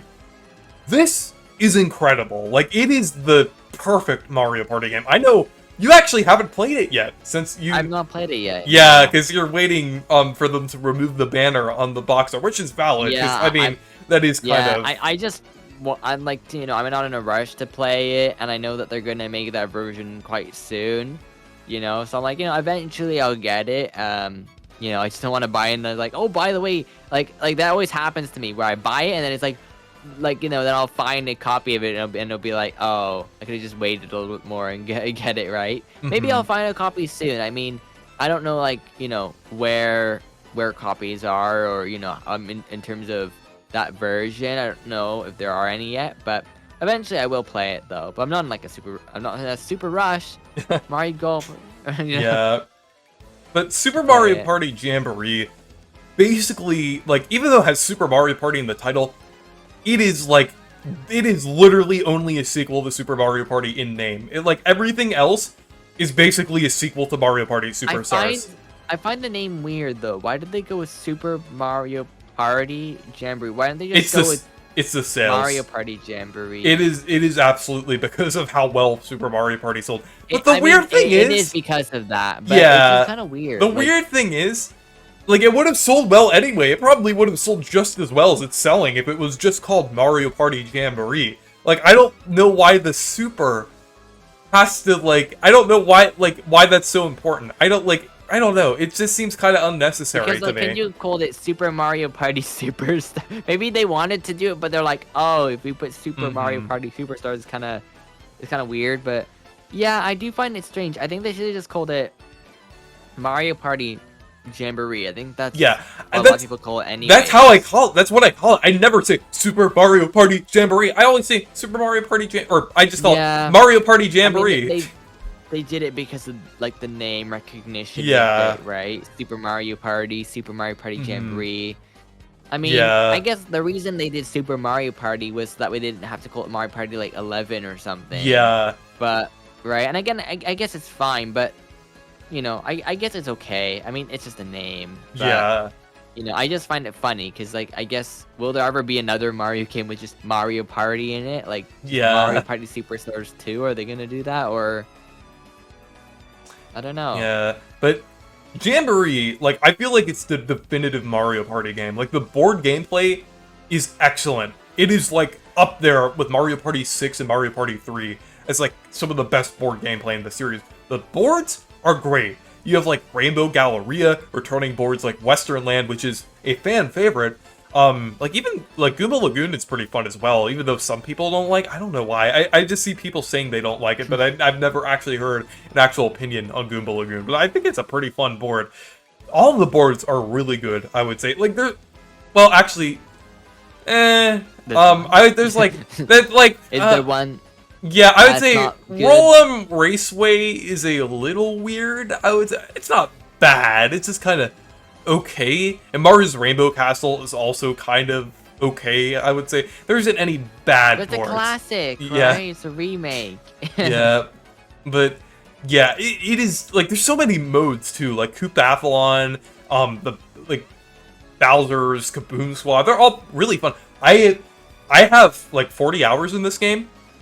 And I still haven't played all the modes. Because the motion control modes didn't even need to be there. They didn't even need to add those modes there. Like, there's like these motion control modes that I didn't even touch because they're motion control modes. And I just wanted to play the regular Mario Party with people. I like the motion control stuff, to be honest. Yeah, but the thing is, I'd rather have it in a dedicated thing like WarioWare Move It than in Mario Party. I mean, the mini games are fun, but like, I never really, like, I really always chose I kind of forgot about those modes and really just chose, like, the main modes that I always play are ones that are just easy to pick up and play, like Koopathon or Bowser's Kaboom Squad. I never really, really wanted to play those other modes, but I will at some point. But yeah, Jamboree absolutely would put it in S tier. I don't want to put it above Super Mario RPG just because of how important that is to the Mario RPGs, and just because I slightly prefer RPGs over party games. But I definitely think this belongs in S tier.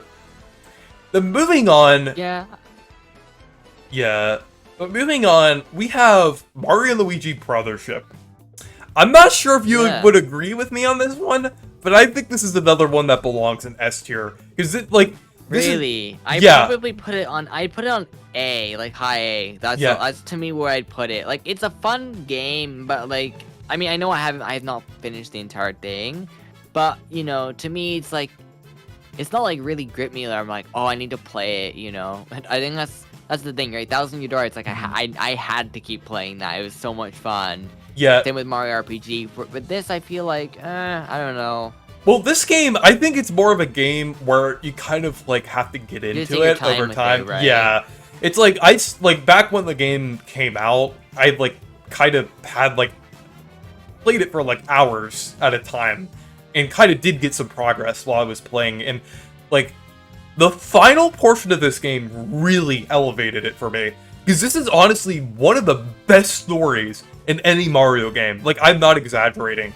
Like, there are, like, some really crazy moments here. Like, honestly, I would say, like, the story towards the end of the game, and I see the end of the game, like, the last 5 hours, because this is a long game. But I'd say it's even darker than Super Paper Mario in Partners in Time. This is the type of story that I want to see in a Mario game. And it does it, like, nearly perfectly. I would say it's tied with Super Paper Mario as, like, my favorite Mario story of all time. It's incredible. Really? Does it have its flaws? Sure. Like, it's very slow and hard to get into. Yeah, I had that problem. Yeah, that's the problem I find with that, right? He's like, they clearly, like, the introduction of it just feels like, okay, what am I doing? Like, what's the story here?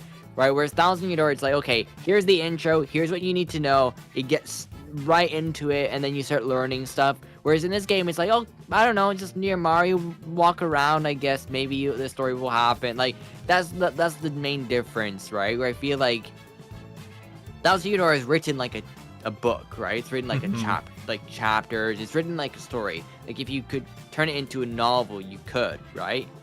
If you turned it into a novel, you'd have a full novel there. But with Mario and Luigi Brothership, the beginning just doesn't really feel like that, right? Mario and Luigi Chapter 1, like Mario and there Luigi are probably chapters really, but Mario and Luigi Brothership, it would be like a book that would weigh like 15 pounds. I know, yeah. But like the thing is with Mario and Luigi Brothership, I definitely think that flaw is completely understandable. But for my experience, it didn't really bring down my experience much for me. Because like once you get more abilities, like the game becomes like much more complex with its battle system. Things like the battle plugs are like an amazing idea and like really fun to use. And it actually like elevates the battle system to be up there with like, I'd say maybe it's not as good as Thousand Year Door, but like it's definitely up there with like Bowser's Inside Story, Paper Mario 64. To me, the battle system is, I mean, it probably gets better than an RPG, right? Mm-hmm. Than Super Mario RPG, right? It probably gets better, right? So, oh yeah. And it's definitely Super Mario RPG is quite simple, but yeah. And you also have access to like more abilities and things as well as you would in Super Mario RPG. But I also like really like the world building in Mario and Luigi Brothership. Like I actually like the side quest, which is something that I didn't even like in Thousand Year Door. Like that was like one of my flaws in that game. In Brothership, the side quests actually feel like something that you want to go out of your way to do because it actually reveals more about the characters. And the thing is, I actually really care about the characters in Mario and Luigi Brothership. Like I love a lot of the characters, like Emmett and Diode. I love the like little disco characters. I love the extension core. Those characters are pretty funny. And Socket is a pretty cool villain as it like kind of goes on. I don't want to spoil the later game characters, but some of those later game characters are actually incredible. Also, Chilliam and I think Bernadette or whatever her name was, they're pretty cool characters too. But yeah, like Connie and Snoutlet, of course. But there are so many great characters here. Technicky is also a great character too. I couldn't forget her. And Idol as well. I love these characters so much. Like, I feel like a similar attachment to these characters that I did for like characters in Thousand Year Door. I mean, yeah, I do prefer the characters in Thousand Year Door a little bit.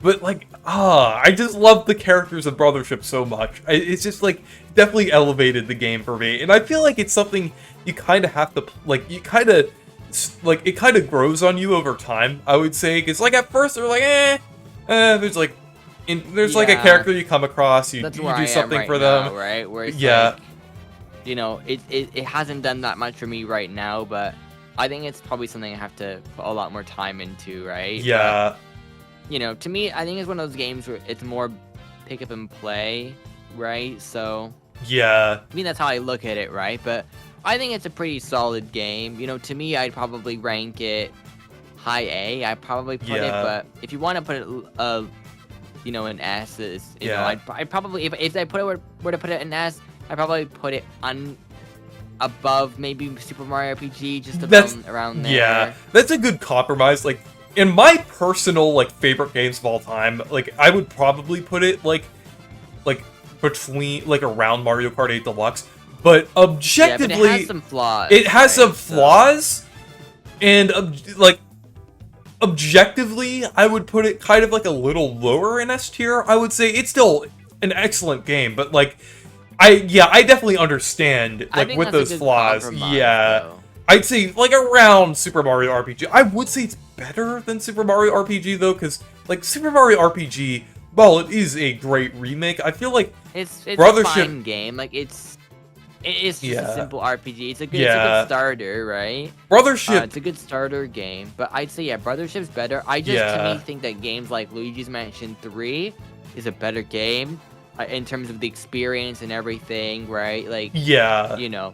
That's Comparative to those ones, like, you know, it's hard to compare it to something like Mario Wonder, or Odyssey, Thousand Year Door, you know, That's how I would say, right? Yeah.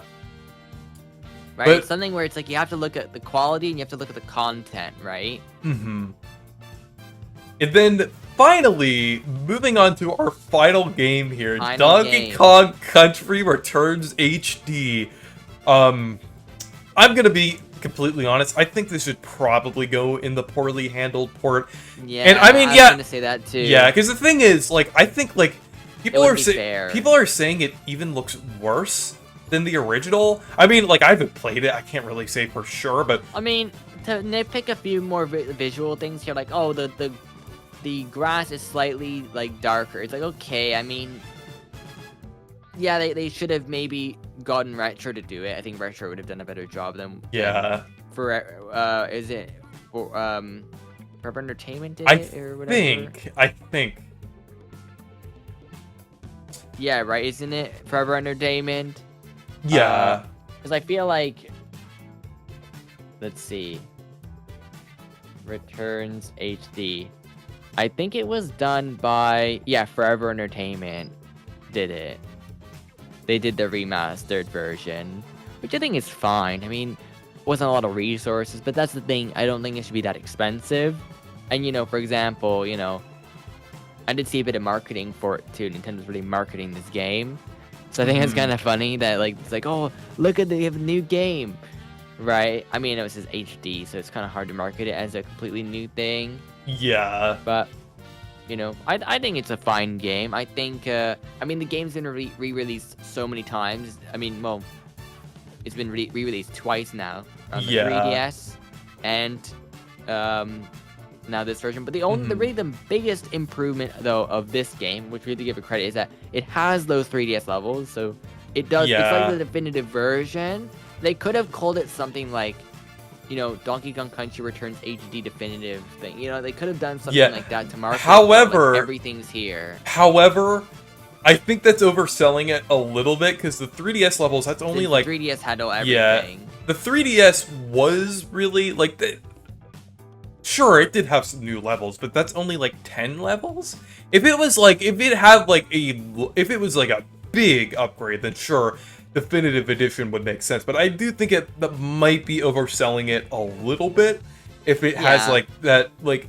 But yeah, I think honestly, just calling it Donkey Kong Country Returns would have just calling it that and just having it as a port would make sense. Or calling it, I don't know, maybe Donkey Kong. But it's in HD though. Yeah, maybe Donkey Kong Country Returns Deluxe. Maybe, I don't know. Like, yeah, I mean HD does make sense, but yeah, I don't know. I guess it's like definitive, like something like I guess Hyrule Warriors. But did that added new content though? Did that when they did something like that? Yeah, they did. Yeah, so I don't know. Maybe you can't really say it's the definitive thing, right? Yeah. I mean, I guess you can just say it's HD, right? So yeah, I guess that works. But another thing, it really shouldn't have been $60. It should have been like 40 USD at most. Like it really. I think that would have been a better price. Like it should have been closer to even like WarioWare. That would have been fine. Yeah. Yeah, like with the fact that like a WarioWare price tag would have been okay. It's so weird that we get games like Metroid Prime Remastered that is like only 40 USD, and it's like a huge. It was like a huge upgrade. I know it's not a remake, it's still a remaster, but like it sure looks like a remake, even though it's not. I know it's not objectively, but like the visual upgrade feels is like a new incredible, game, right? But like, and the thing is, like, with a game like that, they didn't have to. They kind of undersold that game with how. They could have priced it for full price. They could have easily done that. They just easily they just said, hey, we're just gonna shadow drop the game. We've had it done for a long time. Just see whatever. Like, it's like they thought no one was gonna buy it. Like, you know what I mean? Like, it's like they're like, no one will buy this. We'll just drop it in the middle of a direct, just like a random announcement, and just say you can buy it now.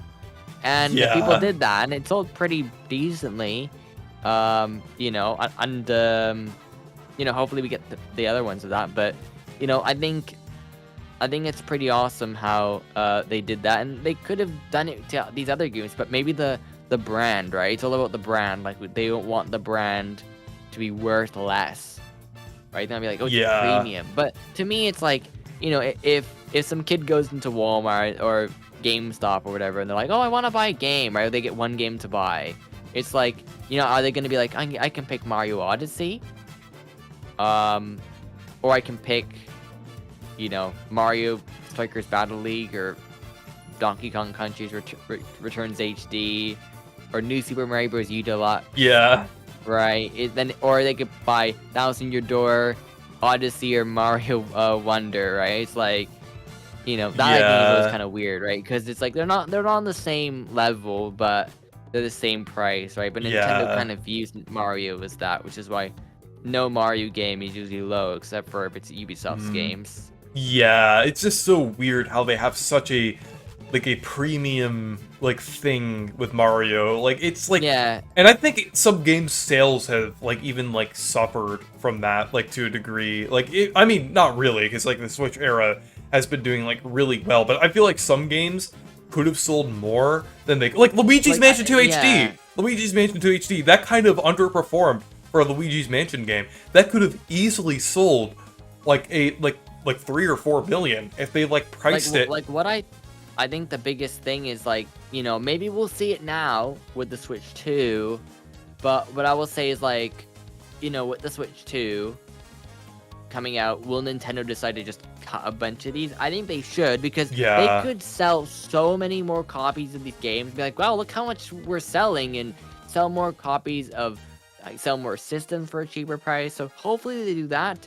But that's the thing I want to say is, if any of these games were significantly cheaper, would you raise them up on the list, or your opinion would be better about them? Or is it mainly really about Mario Tennis and Mario Golf that maybe that would be the case?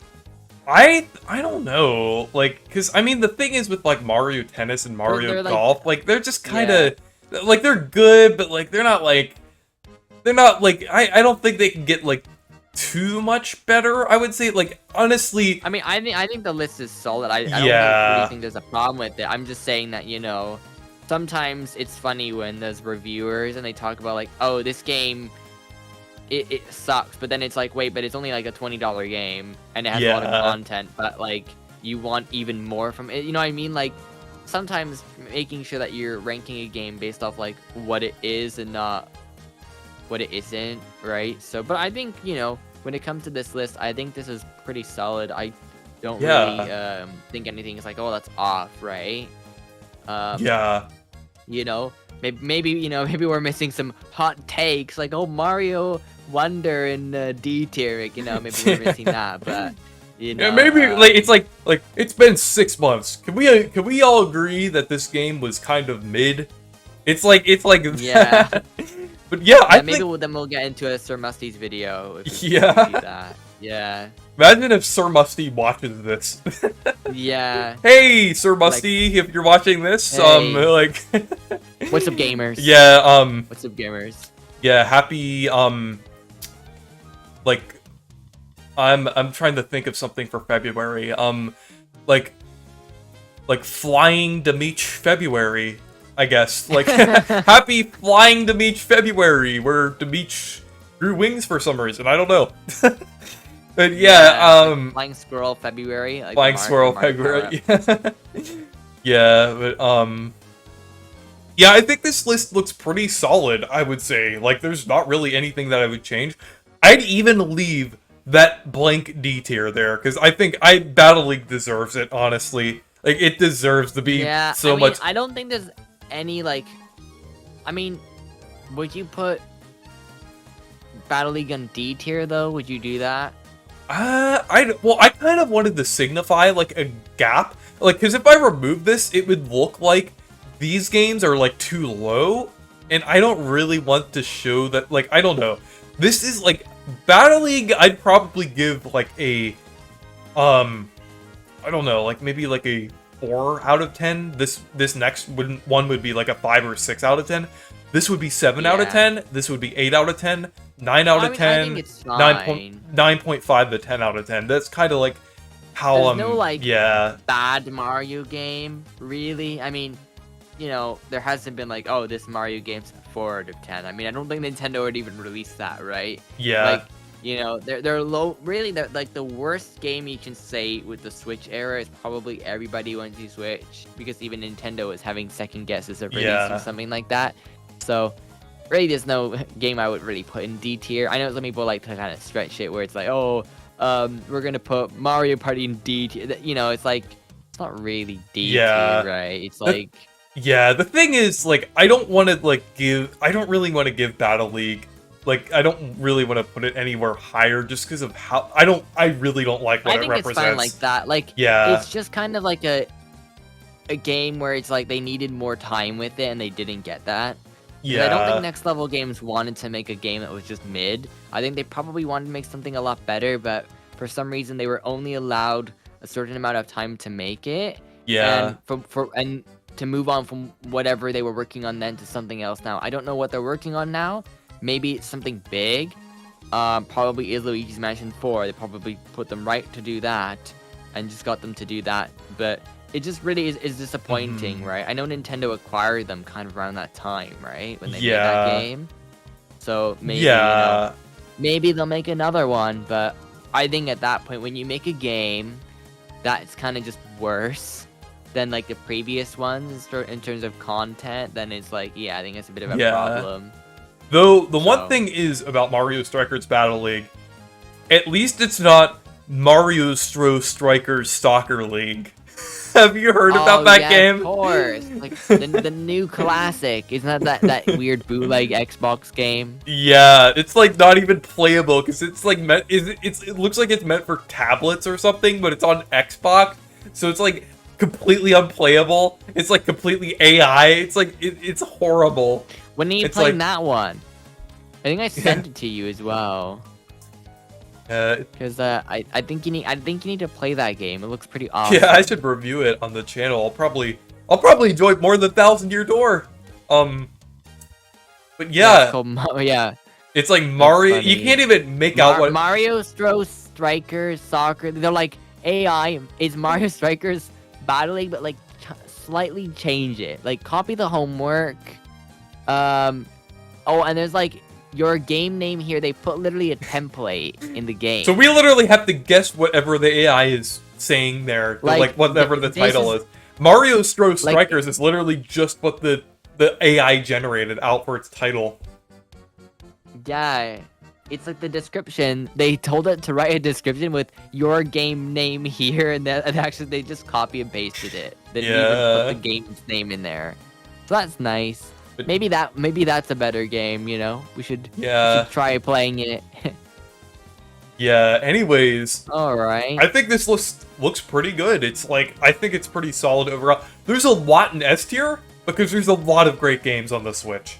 Like, I feel like that's just something that's like you can't really deny. There's like a ton of great games on the Switch. In Mario, it's been one of the best eras for Mario, I would say. Yeah, between things like had so many great games released, and I mean, I hope the Switch 2 manages to get close to this. I mean, I think it could. I think really, when you think about it, if you get rid of the ports here, and you get rid of the mediocre games, you have a decent collection of good games. I think the Switch 2 could pass that.